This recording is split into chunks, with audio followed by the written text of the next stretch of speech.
माननीय मुख्यमंत्री नवीन पट्टनायक सब कहते निज भितर भाईचारा सृष्टि करने ए बंधु मिलन एक प्रकार भाईचार कहले चलो आम महिला युव छात्र समस्त भितर वरिष्ठ नागरिक भी अच्छा समस्त भितर गोटे भाईचारार संपर्क आज स्थापन कर लिंगराज पीठ ए माँ गौरी पीठ एकाम्र क्षेत्र एकाम्र नगरी एकाम्र मालिनी मंदिर मालिनी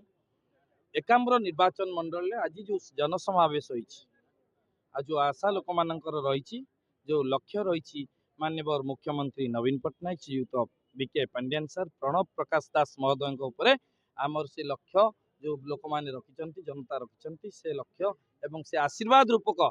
से रखिए माननीय मुख्यमंत्री आमर बीके पांडियान सर महोदय एवं नवीन पट्टनायक सर निश्चित रूपे से आशा आम रखीचु आगामी दिन में जो लक्ष्य अच्छी पूरण हम।